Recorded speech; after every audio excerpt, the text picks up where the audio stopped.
Government college में खड़ा हूँ। मैं आपसे रिक्वेस्ट करना चाहता हूँ कि हम आपको हिस्टोरिकल बिल्डिंग जो अंग्रेज़ों के वक्त जो अंग्रेज़ों ने जहाँ पर डेवलपमेंट की थी उसके बारे में दिखाता रहता हूँ। अगर आप और भी कुछ देखना चाहते हैं तो हमारे चैनल को सब्सक्राइब कर दीजिए और ये जो पोस्ट है इसको शेयर कीजिए, ताकि और भी जो स्टूडेंट इस कॉलेज में पढ़ते थे या और हमारे देश में जो बच्चे रहते हैं वो देख सकें कि हमारे देश में कैसा है एजुकेशन प्रणाली उस वक्त था और आज कैसा है। आप इसको शेयर कीजिए, सब्सक्राइब कीजिए और लाइक कीजिए और कमेंट्स भी कीजिए। हमारे हिंदुस्तान के लोगों को अभी कमेंट नहीं करना आता, बड़े अफसोस की बात है। क्या पढ़े हैं वो मालूम नहीं है, लेकिन आपको मैं बार बार कहता हूँ कि लिखना सीखिए, पढ़ना सीखिए, तभी आप आगे बढ़ोगे।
और देखिए इस समय हम लुधियाना शहर में खड़े हैं और ये जो कॉलेज है अंग्रेज़ों के वक्त 1920 में इसकी स्थापना हुई थी और पिछले साल इसको 100 वर्ष पूरे हुए हैं। और ये जो कॉलेज है जहाँ पर बहुत बड़ी बड़ी हस्तियाँ पढ़कर गई हैं, साहिर लुधियानवी और सतीश चंद्र धवन जी, और मेरे सामने इस समय खड़े हैं भल्ला जी जो यहाँ पर प्रोफेसर हैं। ये थोड़ा सा बताएंगे ये कब जाने का कॉलेज की शुरुआत हुई थी और अंग्रेज़ों के वक्त अंग्रेज़ों ने इसे बनाया था वहाँ पर। चलो उस समय हमारे जो हिंदू लीडर थे उनकी भी जाने की दखलंदाजी शुरू हो चुकी थी गवर्नमेंट में अंग्रेज़ों के साथ। तो मैं भल्ला जी से पूछना चाहूँगा थोड़ा सा इसके बारे में बताएं 2 मिनट में। सतीश चंद्र धवन सरकारी कॉलेज लुधियाना 1920 में स्थापित हुआ था और इसकी जो पहली इमारत थी वो PAU में जो बैरक्स थे उनमें ये शुरुआत की गई थी। और इसके जो पहले प्रिंसिपल थे वो अंग्रेज़ी के प्रोफेसर थे, खालसा कॉलेज अमृतसर से उन्हें लाया गया था ACC हार्वे इस कॉलेज को स्थापित करने के लिए। और 1920 से लेकर के 1946 तक वो इस कॉलेज के प्रिंसिपल रहे और उसके बाद बहुत सारे प्रिंसिपल्स ने इस कॉलेज की जो बुनियाद है उसको सींचा और आज एक बहुत बड़ा फूल बन के हमारे सामने है और हम 100 साल पूरे कर चुके हैं। और इस कॉलेज की सबसे बड़ी जो सफलता ये है कि इस कॉलेज ने ऐसे ऐसे व्यक्तित्व स्थापित किए हैं जिन्होंने भारत की पुनर्संरचना में एक महत्वपूर्ण योगदान दिया, जिनमें मनोहर सिंह गिल जो चीफ इलेक्शन कमिश्नर रहे और भारत के खेल मंत्री रहे भारत सरकार में, और कपिल सिब्बल, इसके अलावा जैसे इन्होंने बताया कि जो सतीश चंद्र धवन स्पेस साइंटिस्ट थे उन्होंने यहाँ से प्री इंजीनियरिंग करके उसके बाद वो चंडीगढ़ चले गए पंजाब इंजीनियरिंग कॉलेज में स्पेस एरोनॉटिक्स में उन्होंने किया। उसके बाद वो स्पेस साइंटिस्ट बने और इसरो के चेयरमैन रहे। साहिर लुधियानवी के बारे में हर कोई जानता है क्योंकि उन्होंने भी अपने जीवन की जो शैक्षणिक शुरुआत थी वो इसी कॉलेज से की। बहुत थोड़ा समय वो रहे, उन्होंने शायद यहाँ कोई परीक्षा तो नहीं पास की लेकिन थोड़ा समय पढ़ के वो यहाँ से लाहौर चले गए और उसके बाद उन्होंने जो पहली किताब तलखियाँ लिखी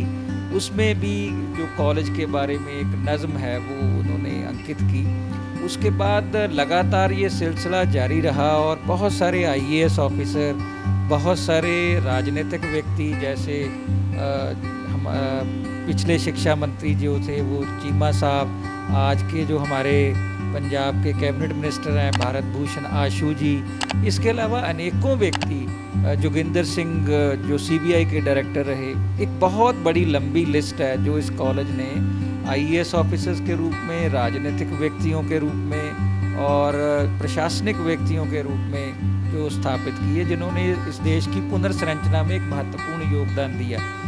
आज इस कॉलेज में ऐसा है कि हमारे पास लगभग 13 पोस्ट ग्रेजुएट कोर्सेज हैं और लगभग 13-14 ही हमारे पास अंडर ग्रेजुएट कोर्सेज हैं। हिंदी में पीएचडी का प्रोग्राम चल रहा है, बहुत सारे इनोवेटिव प्रोग्राम चल रहे हैं और लगभग 5,000 के लगभग विद्यार्थी इसमें पढ़ रहे हैं। और सबसे खूबसूरत बात ये है कि ये कॉलेज सुबह से लेकर रात तक चलता है। सुबह का एक सेशन है जिसमें लगभग 4300 विद्यार्थी पढ़ते हैं और शाम का जो कॉलेज है उसमें भी 800 विद्यार्थी वो पढ़ते हैं जो सुबह काम करते हैं और शाम को यहाँ पे अपनी ग्रेजुएशन पूरी करने के लिए आते हैं। सो आज तक इस कॉलेज में जितने भी लोग पढ़ के गए उन्होंने फिर पीछे मुड़ के नहीं देखा, उन्होंने हमेशा ही आगे ही बढ़े। और इस कॉलेज की लुधियाना शहर में ही नहीं, बहुत से बाकी शहरों के लिए और काफ़ी स्टूडेंट यहाँ पे जो जैसे हमारे यहाँ एक कोर्स चलता है एमकॉम बिजनेस इनोवेशन, उसमें हमारे पास नॉर्थ ईस्ट से भी बच्चे जो है पढ़ने आते हैं, हिमाचल से, हिमाचल के दुर्गम क्षेत्रों से भी, हरियाणा से भी, बाकी राज्यों से भी यहाँ स्टूडेंट्स पढ़ने आते हैं। सो ये कॉलेज फल फूल रहा है, 100 साल हमने पूरे किए हैं, पिछला साल हमारा शताब्दी वर्ष था। सो आगे भी बहुत सारे प्रोजेक्ट्स हैं इस कॉलेज की डेवलपमेंट के बारे में, सो वो चलता रहेगा। सो मेरी शुभकामनाएं हैं आपके अपडेट टुडे को कि उन्होंने इस कॉलेज की ऐतिहासिक इमारत के बारे में एक फीचर तैयार करने का फैसला किया जो कि सबके लिए एक मार्गदर्शन होगा। बहुत बहुत धन्यवाद। और देखिए, कुछ समय था जब जो बिल्डिंग बनती थी उनको हाथों के द्वारा ही, कोई मशीनरी नहीं होती थी उस वक्त, जो लेबर थी हाथ के द्वारा ही की जाती थी। और ये जो कॉलेज में आज आपको दिखा रहा हूँ, ये 1920 में 1920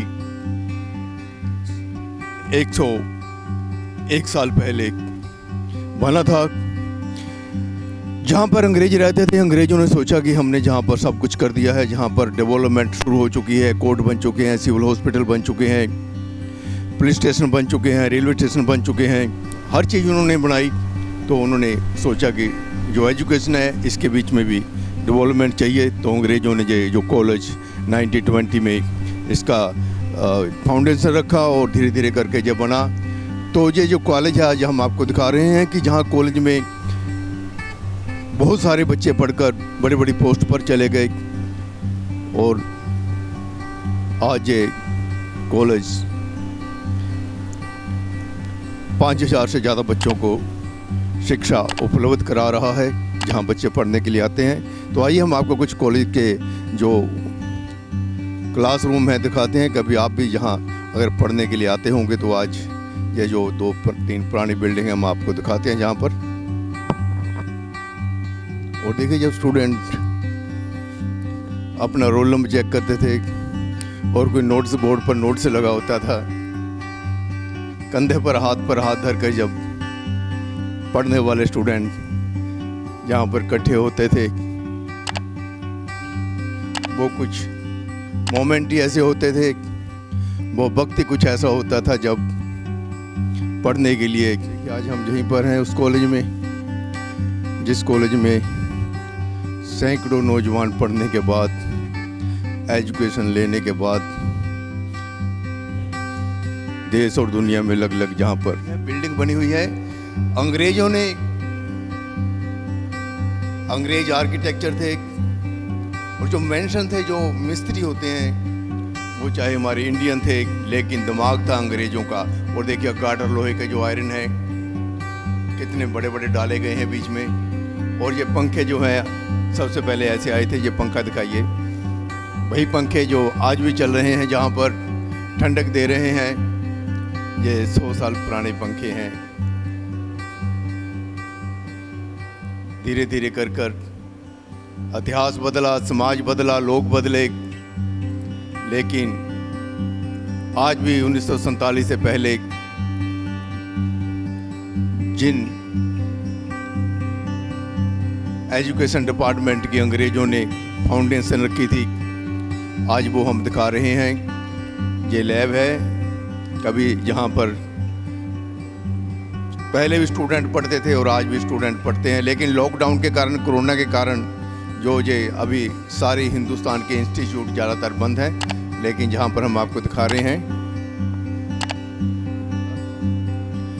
60-70 साल पुरानी होगी, ये ओल्ड होगी। पहले ऐसी अलमीरा होती थी जिसमें डॉक्यूमेंट रखे जाते थे, और इसमें भी आज कुछ ना कुछ जो आर्टिकल हैं, जो ऑब्जेक्ट हैं, जो कुछ इसमें फाइल वगैरह रखी होंगी। तो देखिए ऐसी पहले अलमारी होती थी। सभी ऑफिस में भी जो गवर्नमेंट के ऑफिस होते थे, ये अंग्रेज़ों के वक्त ऐसी अलमारियाँ चलती थी जो आज हम आपको दिखा रहे हैं। जहाँ पर भी देखिए दरवाजे, ये डोर, ये 9 फीट हाइट के होंगे, ये बहुत ऊंचे ऊंचे दरवाजे होते थे। तो रोशनदान भी इनके साथ लगे होते थे। पूरी एरी यानी कि रोशनी की जो लाइट वगैरह थी, उस समय लाइट नहीं होती थी, लेकिन लाइट का जो इंतज़ाम था वो डोर के ऊपर जो रोशनदान लगा होता, उसी से लाइट आती थी।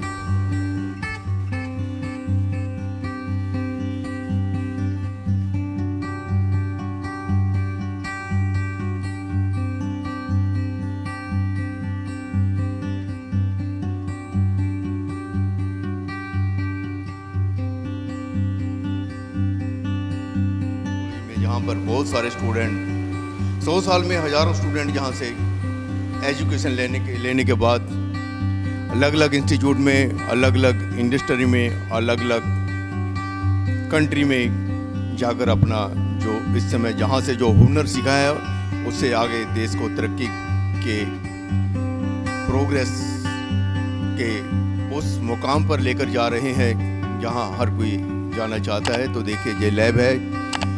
1920 में जब ये कॉलेज बना था, ये छत बता रही है कि इसके नीचे सैकड़ों स्टूडेंट एजुकेशन लेने के बाद चले गए और नए आ गए, फिर जो नए थे चले गए और उससे नए आ गए, चलते ही रहे। ये सिलसिला चलता रहा और आज भी चल रहा है। तो देखिए ये पुराना जो सिस्टम था हमारा, जो फिजिक्स में यानी कि इलेक्ट्रॉनिक जितना भी आइटम है आता है, केमिस्ट्री में साइंस का आता है। तो यहाँ पर हम थोड़ा सा आपको दिखा देते हैं जो अलमारी में रखा हुआ है।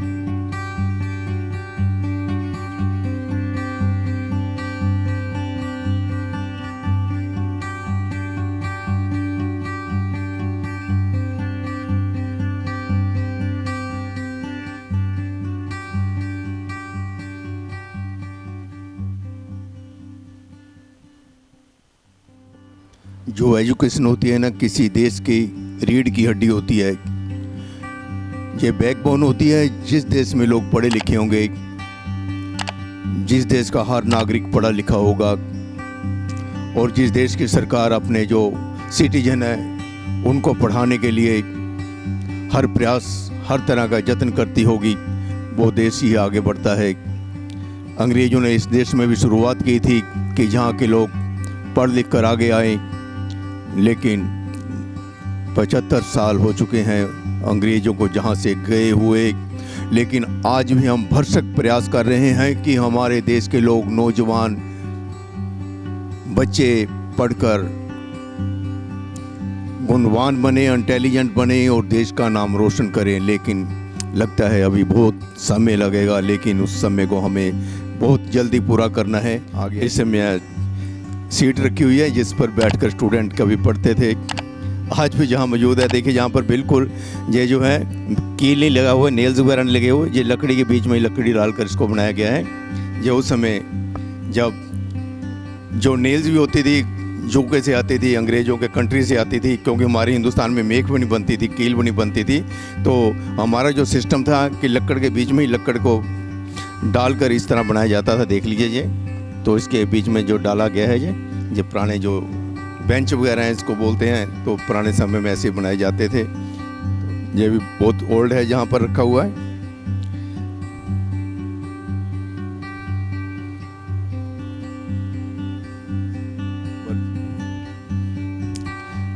और लंबाई चौड़ाई जो नापी जाती है वो सेक्शन, जो ये सेक्शन है ऐसे, और जो माइक्रोस्कोप है उसके द्वारा, जो लेंस के द्वारा देखा जाता है। तो देखिए ये दूरबीन जहाँ पर रखी हुई है, पंजाबी में हम बता देते हैं आपको। ये जितना भी जहाँ पर इस समय हम पर हाथ लगे होंगे, कितने प्रोफेसर जो इसको हाथ में पकड़कर बच्चों को समझाते होंगे कि ये ऐसे वर्क करता है, ये ऐसे वर्क करता है। अफसोस जो हमें डेवलपमेंट 10-20 साल में करनी थी अंग्रेज़ों के जाने के बाद, आज तक भी हम वो डेवलपमेंट नहीं कर सके। हमें डेवलपमेंट जितनी तेज़ी से करनी चाहिए थी हमारे देश को, उतनी तेज़ी से नहीं हो सकी। सब साधन दिए थे उन्होंने, सब प्रयास किए थे उन्होंने जो चले गए हैं, लेकिन हम ही नाकामयाब हो सके। ये देखिए, अंग्रेज़ तो थे, उन्होंने हर तरह के जहाँ पर ऑपरेट्स जो हैं, जितने भी जंतर हैं जहाँ पर स्थापित किए थे उस वक्त, कुछ सीख लें यहाँ के लोग भी। ये देखिए, क्या नहीं दिया उन्होंने, सब कुछ दिया। लेकिन हमारे देश के जो नेता थे उन्होंने सोचा कि अंग्रेज तो शासन कर कर चले गए हैं, अब हमें शासन करना है, और वो भी अंग्रेज़ों की तरह हम पर शासन करते रहे। लेकिन अंग्रेज तो देते भी रहे, लेकिन हमारे देश के लोगों ने क्या दिया। कुछ लोग कहते हैं कि बहुत कुछ हो गया हिंदुस्तान में, जब तक दिमाग नहीं बदलेगा लोगों का तब तक मैं कहता हूँ कुछ भी नहीं हुआ। सोच बदलेगी तो देश बदलेगा। ये देखिए, ये हो सकता है ये पुराना ही हो, आज का नहीं, ये पुराने युग का ही है। आप अंदाज़ा लगा सकते हैं, ये सब ओल्ड हैं, 70 साल 80 साल 90 साल पुरानी चीज़ें यहाँ पर आज भी रखी हुई हैं, समेट के रखी हुई हैं। सरकारी कॉलेज है ना, सरकारी के देखिए जी, हम आज आपको दिखा रहे हैं लैब है, फिजिक्स की लैब है, जहाँ पर हमें आने का मौका मिल गया। तो हम आपको दिखा रहे हैं वो ज़्यादा वो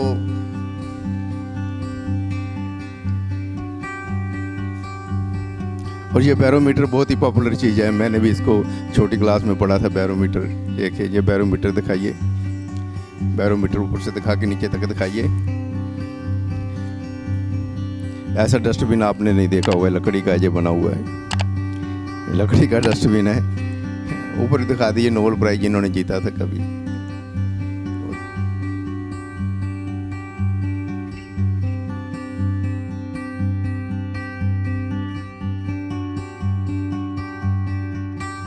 End product of education should be a free creative man who can battle against historical circumstances and adversity of nature. Dr. Sarvepalli Radhakrishnan. If your experiment needs statistics, you ought to have done a better experiment. Ernest Rutherford.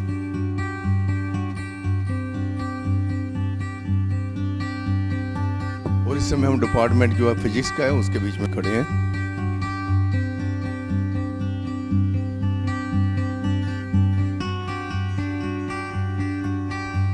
यहाँ पर physics के जो professor होते हैं study करते हैं और फिर बच्चों को पढ़ाते हैं।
देखिए, कुछ करने का जुनून होता है, जुनून जिसमें होता है, जिसमें पैशन होता है कि मैं कुछ करूं, दुनिया के लिए करूं, समाज के लिए करूं, वही कुछ कर पाता है। अंग्रेजों ने ठानी थी हिंदुस्तान पर शासन करने की, उन्होंने इस पर शासन किया। हमारे देश के नेताओं ने ठाना था कि हम अपने देश के लोगों पर शासन करें, उन्होंने शासन किया। लेकिन आज के जो नौजवान हैं, आज की जनता क्या सोचती है, उन्होंने क्या ठाना है? आपको कुछ ठानना होगा, अपना एम रखना होगा, अपना गोल रखना होगा, अपना ऑब्जेक्ट रखना होगा, तभी आप आगे बढ़ोगे, तभी आगे बढ़ोगे। क्योंकि ये जो कॉलेज हमें शिक्षा देने के लिए बने हैं, और शिक्षा लेने के बाद यदि हम अपने देश के लिए कुछ नहीं करते, समाज के लिए कुछ नहीं करते, तो ऐसी शिक्षा का कोई फ़ायदा नहीं है। तो हमें आगे बढ़ना होगा, हमें अपने देश के लिए कुछ करना होगा। देखिए आज मैंने वो कॉलेज दिखाया जो 1920 में अंग्रेज़ों ने बनवाया था, लेकिन अंग्रेज़ चले गए, लेकिन हमारे हिंदुस्तान के लोगों ने, जो हमारे हिंदुस्तान के जो नेता लोग हैं, आज हमारे को ना हेल्थ दे सके हैं, ना सिक्योरिटी दे सके हैं, और ना खाने पीने के लिए कपड़ा मकान कुछ भी नहीं दे पाए हैं। हमें इसके बारे सोचना होगा, देश के बारे सोचना होगा, तभी जो हमारी एजुकेशन पूरी होगी। श्री पाल शर्मा के साथ कैमरामैन अजय जी, हमारा चैनल सब्सक्राइब कर दीजिए।